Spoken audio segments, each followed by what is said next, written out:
Hezbollah के सरबराह Hasan Nasrallah को Israeli army ने एक हमले में शहीद कर दिया है। कल ये वाक़या पेश आया था, बैरूत का एक इलाका है दैया, वहाँ पर इजरायली आर्मी और एयरफोर्स ने मैसिव बॉम्बिंग की थी और आज इजरायली आर्मी की तरफ से सबसे पहले ये दावा किया गया कि उस हमले में जो हिजबुल्लाह के सरबराह हैं हसन नसरुल्लाह, उनको मार दिया गया है। और कई घंटों की खामोशी के बाद हमने देखा कि हिजबुल्लाह ने फिर बाकायदा तौर पर इस वाक़े की तस्दीक की। मिडल ईस्ट के अंदर पिछले साल अक्टूबर के बाद से आपको पता है कि एक अनरेस्ट है, एक कत्लेआम जारी है इजराइल की तरफ से गजा में जो उन्होंने तबाही मचाई मगरबी किनारे के अंदर, और गुज़श्ता चंद दिनों में जो डेवलपमेंट्स हुई हैं, अब ये जो लड़ाई है वो लेबनान तक फैल गई है और हसन नसरुल्लाह की जो शहादत है यकीनी तौर पर मिडल ईस्ट की जो ये लड़ाई है एक बहुत बड़ा डिफाइनिंग मोमेंट है और टर्निंग पॉइंट है। और Shahbaz, it's a massive development और कहा यही जा रहा है कि यकीनी तौर पर ये वाक़या पेश आया है उसके बाद मिडल ईस्ट में जो ये जंग है, जो लड़ाई है, ये एक बहुत आप कह सकते हैं कि भयानक सूरत जो है वो इख्तियार कर सकती है। कामरान, इसमें एक जो चीज़ इंपॉर्टेंट है वो ये है कि लगता है ऐसे कि अमेरिका जो है वो फुली ऑन बोर्ड है, क्योंकि जिस तरीके से इसराइल ने पहले पैलेस्टाइन पे अटैक किया और अभी तक वो जंग जारी है, ख़त्म नहीं हुई, और पिछले चंद दिनों में लेबनान के ऊपर उनके फ़ज़ाई हमले जारी हैं और अभी तक लेबनान में तकरीबन 600 हलाकतें हो चुकी हैं, 90,000 से ज़्यादा लोग उसमें वो डिस्प्लेस हो चुके हैं। तो और अमेरिकन की तरफ से इसके ऊपर कोई रिएक्शन नहीं है, यूनाइटेड सिक्योरिटी काउंसिल की तरफ से कोई रिएक्शन नहीं है। तो it seems that it is part of the larger game जो इसराइल के सिक्योरिटी डिज़ाइन हैं, ऑब्जेक्टिव्स हैं, which is fully backed by American. अब यहाँ पे सवाल ये पैदा होता है कि जब यूनाइटेड नेशंस कुछ नहीं कर पा रही, यूनाइटेड नेशन सिक्योरिटी काउंसिल जिसके पास ये इख्तियार है, प्रोवाइडेड कि उसके पास कंसेंसस हो, तमाम जो 5 उसके परमानेंट मेंबर्स हैं वो वोट करें, तो किसी किस्म का भी सिक्योरिटी एक्शन भी ले सकती है किसी भी मुल्क के खिलाफ, जिस तरह उन्होंने इराक के ऊपर भी लिया। तो द पॉइंट है इज इस सारी सूरत हाल में जो ऑर्गेनाइजेशन फॉर इस्लामिक कंट्रीज है OIC, उसका क्या रोल है, खित्ता किस तरफ जा रहा है, क्या ये बातें दुरुस्त हैं कि कोई तीसरी आलमी जंग हो सकती है, और मिडिल ईस्ट ही पॉइंट है जहाँ से सारी चीज़ें ट्रिगर होंगी। देखें, ये एक ओपन सीक्रेट है जो आपने बात कही कि इसमें अमेरिका जो उनके बाकी मगरबी इत्तेहादी हैं वो इसराइल को सपोर्ट कर रहे हैं, और ये बात भी बिल्कुल ठीक है कि दुनिया कुछ क्यों नहीं कर पा रही, और उसका खुद एतराफ़ कल UN जनरल असम्बली के सेशन की साइड लाइन के ऊपर यूरोपियन यूनियन के जो सरबराह हैं उन्होंने खुलकर एतराफ़ किया कि Israeli prime minister Benjamin Netanyahu को कोई नहीं रोक सकता, जो कुछ वो कर रहे हैं तो वो खुला एक एतराफ़ कर रहे हैं। इनफैक्ट ये जो लेबनान सदर्न बैरूत में भी जो कार्रवाई की है इसराइल ने, जो बस्टर बंकर जो मिसाइल्स हैं और जो बम उन्होंने मारे हैं, वो भी कहा जाता है कि ज़ाहिर है कि अमेरिका ही वो एम्यूनिशन जो है उनको वो प्रोवाइड कर रहा है। ऑल दो अमेरिका पब्लिक पॉलिसी के तहत उनका ये कहना है कि उनको इस हमले के बारे में पेशगी जो है वो इत्तला नहीं दी गई, but it is very much clear कि विदाउट इजरायली अमेरिकन बैकिंग ये कुछ हो नहीं सकता। अब जो अगर इस वाक़े की बात करें और ख़ास करके हसन नसरुल्लाह की बात करें, आई थिंक कुछ फैक्ट्स बताना बहुत ज़रूरी हैं कि कल इसराइल के प्राइम मिनिस्टर बेंजामिन नेतन्याहू ने जो UN जनरल असम्बली से खिताब किया और उसमें अपने आप को वो मजलूम पेश कर रहे थे और बाकी जो दुनिया है उसको ये कह रहे थे कि जी वो तमाम लोग झूठ बोलते हैं, इसराइल के ख़िलाफ़ एक वो नैरेटिव बना रहे हैं। इवन जो हिजबुल्लाह जब वजूद में आई 1982 में, उसके वजूद में आने की सबसे बड़ी वजह यही थी कि 80s में जो इसराइल ने इन्वेजन की थी लेबनान की, उस वक्त जो PLO पैलेस्टीनियन लिबरेशन ऑर्गेनाइजेशन जो फ़लस्तीन की आज़ादी के लिए लड़ रही थी, उसकी लीडरशिप बैरूत में मौजूद थी। उनको एलिमिनेट करने के लिए उन्होंने लेबनान की इन्वेजन की। ऑलमोस्ट 3 मंथ्स उन्होंने सीज करके रखा बैरूत को। 17,000 के करीब कहा जाता है कि लोग मासूम बेशतर उसमें वो शहीद हुए, और वो इसराइल की जो बर्बरियत थी उसकी रिएक्शन में हिजबुल्लाह जो है वो मार्ज़ वजूद में आई। और फिर जो हसन नसरुल्लाह हैं, बल्कि जो उनके पहले सरबराह थे हिजबुल्लाह के, 1992 में उनको भी इसराइल ने असैसिनेट किया था, अब्बास मुसावी। और उसके बाद 32 साल उम्र थी हसन नसरुल्लाह की जब उन्होंने क़यादत संभाली हिजबुल्लाह की, और 32 साल तक वो इसके सरबराह रहे। और शहबाज, इंपॉर्टेंटली जो उनके क्रेडिट पर जाता था कि एक तो उन्होंने एक छोटे ग्रुप से एक वो रीजनल ग्रुप तक वो बढ़े, फिर उसमें जो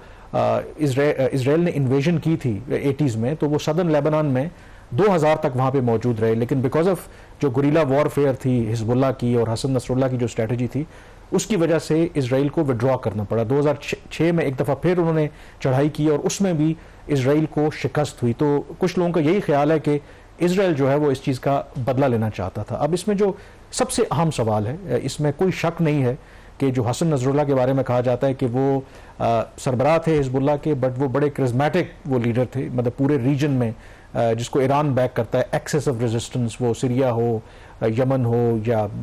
बाकी जो खिते के इलाके हों, और ख़ास करके जो इजरायली जो ईरानी जर्नल जो थे जिनकी इराक में एक ड्रोन हमले में उनको असैसिनेट कर दिया था अमेरिका ने, तो उसके बाद से कहा जाता था कि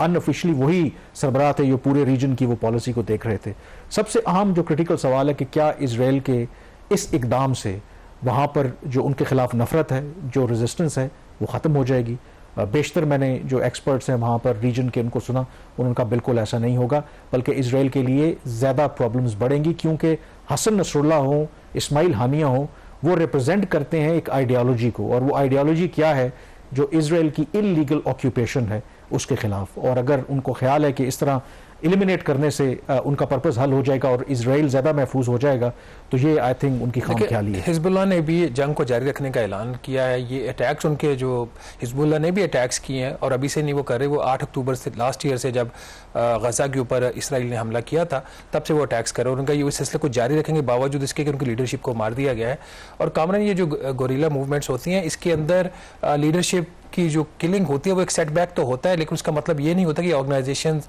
या जो वो रेजिस्टेंस मूवमेंट्स होती हैं वो ख़त्म हो जाती है। लेकिन मेरा वो जो सवाल बुनियादी वहीं पे खड़ा हुआ है कि इस सारी सूरत हाल में जब यूनाइटेड नेशन का जो सिस्टम है वो नाकाम हो चुका है, आपने खुद EU के जो उनके हाई ऑफिशियल्स उनको कोट किया है कि जो वो कह रहे हैं कि इनको कोई रोक नहीं सकता इसराइली वज़ीर-ए-आज़म को। तो ये तो इसका मतलब ये तो नहीं कि दुनिया जो है वो तीसरी जंग की तरफ चली जाएगी। OIC भी एक ब्लॉक है। क्या इसकी वजह यह है कि जो अरब ममालिक में खुद बहुत ज़्यादा डीपली डिवाइडेड है, वो उस तरीके से एक यूनाइटेड फ्रंट नहीं पेश कर सके इसराइल के सामने जो कुछ गाजा में हुआ, जिस किस्म की वहाँ पे बर्बरियत हो रही है, चूँकि उनको वहाँ पे रेजिस्टेंस नहीं मिली, वो लेबनान के ऊपर चले गए, कल किसी वो तीसरे मुल्क के ऊपर भी अटैक कर सकते हैं। तो OIC का रोल कोई इफेक्टिव हो सकता है या नहीं हो सकता,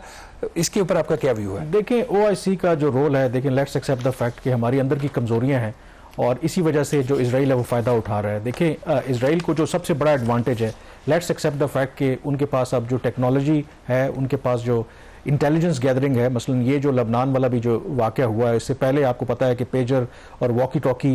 जो ब्लास्ट उन्होंने किए, कैसे उन्होंने साइबर अटैक्स किए, फिर यहाँ पर भी जो उन्होंने हमला किया है कि कितनी पिन पॉइंटेड उनके पास इंटेलिजेंस मौजूद थी। इससे पहले तेहरान के अंदर हमास के लीडर इस्माइल हानिया को उन्होंने असैसिनेट किया। और अगर मुस्लिम दुनिया इतनी ताकतवर होती और उनके पास इतने मीन्स होते तो कभी भी ये इसराइल इस तरह की हरकत ना करता, क्योंकि अगर उनको,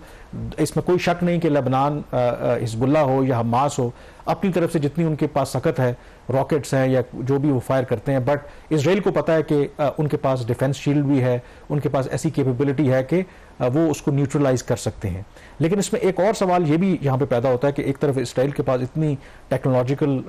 एडवांसमेंट है कि जो 7 अक्टूबर का हमास का जो हमला जिस तरीके से हुआ था, तो कुछ लोगों का ये भी ख्याल है, उस पर भी लोग क्वेश्चन रेज करते हैं कि एक तरफ इतनी सोफिस्टिकेटेड उनके पास इंटेलिजेंस है, एक एक चीज़ को मॉनिटर कर रहे होते हैं, लेकिन जो 7 अक्टूबर को हमास ने हमला किया उस वक्त इसराइल का सारा सिस्टम, इसराइल की सारी जो फौज, सारा इंटेलिजेंस ऑपरेटर सोया पड़ा था। तो लोग इसके बारे में भी क्वेश्चन करते हैं। रही बात कि मुस्लिम दुनिया की, आई थिंक इस पर डिविजन्स हैं। आई थिंक इस्माइल हानिया की भी जब असैसिनेशन हुई, क्योंकि ईरान उसको बैक करता है, मैंने देखा कि कई, जो किसी का नाम नहीं लूँगा, एक आध बड़े अरब ममालिक ने तो उस पर मजम्मत भी जारी नहीं की, रिएक्ट भी नहीं किया। एंड इवन हसन नसरुल्लाह के केस के अंदर भी, क्योंकि अरब ममालिक के अंदर भी जहाँ जहाँ बादशाहत हैं वो शायद इस तरह की जो रेडिकल ग्रुप्स हैं उनको वो सपोर्ट नहीं करते, क्योंकि इस तरह के जो ग्रुप्स हैं, खास करके प्रो पैलेस्टीनियन, जो अरब स्ट्रीट के अंदर भी उनकी बड़ी सपोर्ट है, हमास हो या हसन नसरुल्लाह हो। लेकिन जो अरब के अंदर जो किंगडम्स हैं, उनके ख्याल में इस तरह की जो पॉपुलर मूवमेंट्स होती हैं वो उनके अपने इक़्तिदार के लिए भी ख़तरा है। तो ये एक अनफॉर्चुनेट बात है और यही वजह है कि इसराइल इस डिवीज़न का एडवांटेज लेता है। अब इसमें जो सबसे क्रिटिकल सवाल है कि कल UN में जब खिताब किया इजरायली प्राइम मिनिस्टर ने, तो उन्होंने ईरान को भी वार्न किया। उन्होंने कहा कि ये जंग वो जारी रखेंगे जब तक हिजबुल्लाह, हमास कंप्लीटली डिस्ट्रॉय नहीं हो जाते, और साथ उन्होंने ये भी कहा कि ईरान की भी जो लीडरशिप है वो हमारी रेंज में है। और मैं खबर आज भी वो देख रहा था जब ये हसन नसरुल्लाह वाला वाक़या हुआ है कि ईरान के जो सुप्रीम लीडर हैं आयतुल्लाह खamenei, उनको महफूज मकाम पर मुंतकिल कर दिया गया है कि शायद इस बात का खदशा है कि यू नेवर नो कि ईरान जो है, इसराइल जो है, वो इवन ईरान की क़यादत को भी टारगेट करे। तो सबसे अहम सवाल ये है कि अभी तक इस्माइल हानिया की असैसिनेशन हो, हमास पर गजा में जो भी चढ़ाई हो इसराइल की, फिर अब हसन नसरुल्लाह जो सबसे बड़ा एसेट था ईरान का, क्या ईरान अभी भी फेंस पर बैठकर बस इंतजार करेगा कि इसराइल ये गेम करता रहे, या ईरान जो है वो डायरेक्टली इन्वॉल्व होगा इस लड़ाई के अंदर? और अगर इस लड़ाई में इन्वॉल्व हुआ तो अमेरिका ने बड़ा वाज़ेह तौर पर कहा हुआ है कि हम नहीं चाहते कि खित्ते में कशीदगी बढ़े, लेकिन अगर ईरान इसराइल के खिलाफ बराह रास्त हमला करेगा तो फिर हम भी इसराइल का साथ कामरान, इसराइल की भी जितनी मजम्मत बनती है उतनी ही मजम्मत जो है वो अमेरिकन की भी बनती है। और ये एक बड़ा एक चैलेंजिंग एक सिचुएशन बन गई ईरान के लिए, क्योंकि इस्माइल हानिया का उन्होंने ऐलान तो किया था वो बदला लेंगे, अभी तक उन्होंने उसकी हलाकत का जो है उनकी वो बदला नहीं लिया। ये बहरहाल एक डेवलपिंग स्टोरी है, इसमें 2-3 चीज़ें बड़ी इंपॉर्टेंट होगी। OIC की तरफ से कोई रिस्पॉन्स आता है, जो जैसा भी हो, नॉर्मली तो इस तरह के जब वाक़यात होते हैं तो उनको मीटिंग कॉल करने में कई समटाइम्स हफ्ते लग जाते हैं, समटाइम्स दिन लग जाते हैं। कोई उनकी तरफ से रिस्पांस आएगा या नहीं आएगा वो चीज़ लग नहीं रहा गिवन। और आई थिंक उससे भी पहले आपको पता है कि OIC तो 57 ममालिक हैं, फिर अरब लीग भी है जो इमीडिएट जिनका कहा अरब लीग की तरफ से भी कोई कल अरब लीग की तरफ से उनके फॉरेन मिनिस्टर का न्यूयॉर्क में तमाम जो अरब लीग की कंट्रीज थे उनका इजलास हुआ था, और उसमें उन्होंने रिस्पॉन्ड किया क्योंकि जो बेंजामिन नेतन्याहू ने UN को बताया कि हम इसलिए ये कार्रवाई कर रहे हैं क्योंकि ये जो ग्रुप्स हैं ये इसराइल को सफ़ा हस्ती से मिटाना चाहते हैं और इसलिए हम हमारी लिए एग्जिस्टेंशियल थ्रेट हैं। तो अरब लीग के तमाम फॉरेन मिनिस्टर्स ने ये एलामिया वहाँ पर जारी किया कि ये सरासर जो है ये एक एक्सक्यूज़ है इसराइली प्राइम मिनिस्टर का। हम तमाम जो अरब ममालिक हैं इसराइल को ये सिक्योरिटी गारंटी देने के लिए तैयार हैं कि वो बात जो कर रहे हैं कि उसको कोई एग्जिस्टेंशियल थ्रेट नहीं होगी, प्रोवाइडेड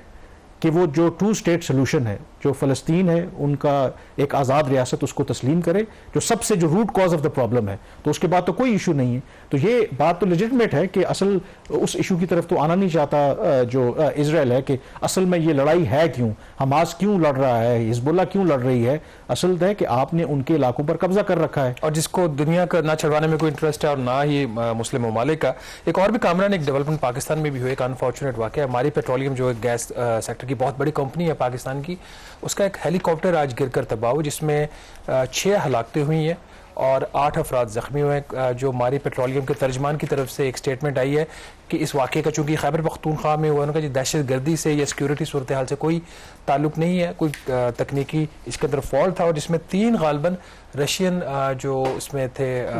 गालबन क्रू मेंबर थे, उनकी भी इसमें हलाकत हुई है। तो ये एक अनफॉर्चुनेट ऑफ कोर्स, क्योंकि ज़ाहिर है कि उन्होंने क्लैरिफिकेशन देने की इसलिए कोशिश की है क्योंकि शुमाली पाकिस्तान के इलाके में ये इंसिडेंट पेश आया है। तो आपको पता है कि वहाँ पर दहशतगर्दी के भी वाक़यात होते रहते हैं, तो ऑब्वियसली कहा यही जा रहा है कि ये एक टेक्निकल फॉल्ट था जिसकी वजह से ये अफसोसनाक जो हादसा है वो